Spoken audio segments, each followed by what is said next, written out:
حضرت سیدنا مالک بن دینار علیہ رحمت اللہ الغفار دمشق میں رہتے تھے، اور جلیل القدر صحابی رسول کاتب وحی حضرت سیدنا امیر معاویہ رضی اللہ تعالی عنہ کی بنائی ہوئی مسجد میں اعتکاف کیا کرتے تھے۔ ایک مرتبہ ان کے دل میں خیال آیا کہ کوئی ایسی صورت پیدا ہو جائے کہ مجھے اس مسجد کا متولی بنا دیا جائے۔ چنانچہ آپ نے اعتکاف میں اضافہ کر دیا اور اتنی کثرت سے نمازیں پڑھنے لگے کہ ہر شخص آپ کو ہمہ وقت نماز میں ہی مشغول دیکھتا، لیکن کسی نے آپ کی طرف خاص توجہ نہ کی۔ پورا ایک سال اسی طرح گزر گیا۔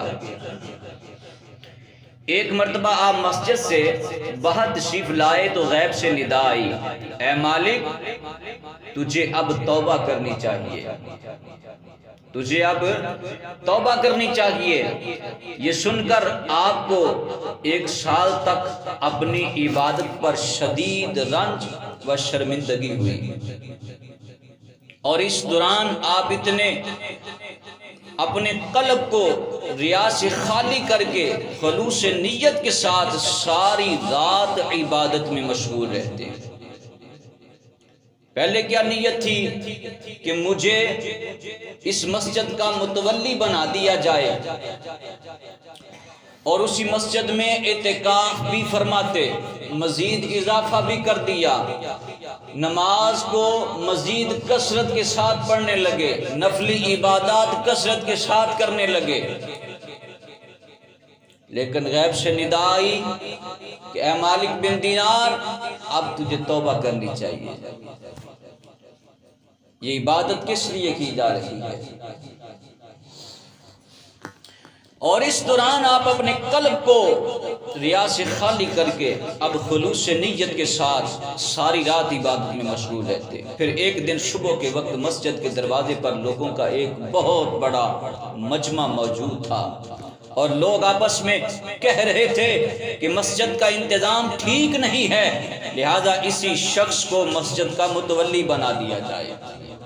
توجہ کریں ذرا، پہلے ایک سال تک عبادت میں مشغول رہے، کثرت کے ساتھ نفلی عبادت کرتے رہے۔ نیت کیا تھی؟ لوگ مجھے نیک سمجھیں اور مسجد کا متولی بنا دیں۔ تو اس سے پتہ کیا چلتا ہے کہ مسجد کا متولی بھی جو ہونا چاہیے وہ نیک پرہیزگار ہونا چاہیے۔ اور پھر جب یہ نیت بن گئی کہ عبادت جو میں نے کرنی ہے وہ اللہ کی رضا کے لیے کرنی ہے، اب رب العالمین نے لوگوں کے دلوں میں ڈال دیا کہ امام مالک بن دینار کو مسجد کا متولی بنا دیا جائے۔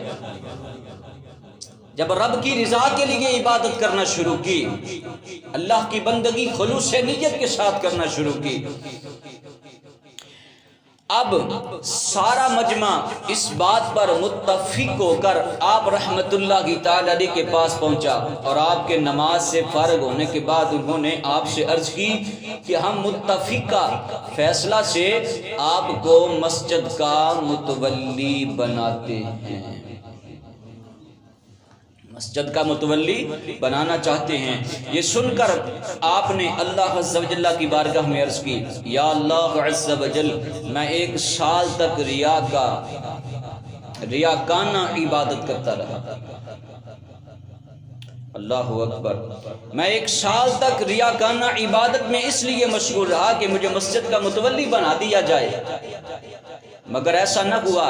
اب جب کہ میں صدق دل سے تیری عبادت میں مشغول ہوا تو تیرے حکم سے تمام لوگ مجھے متولی بنانے آ پہنچے، اور میرے اوپر یہ بار ڈالنا چاہتے ہیں، لیکن میں تیری عظمت کی قسم کھا کر کہتا ہوں کہ نہ تو اب تولید قبول کروں گا اور نہ ہی مسجد سے باہر نکلوں گا۔ یہ کہہ کر پھر عبادت میں مشغول ہو گئے۔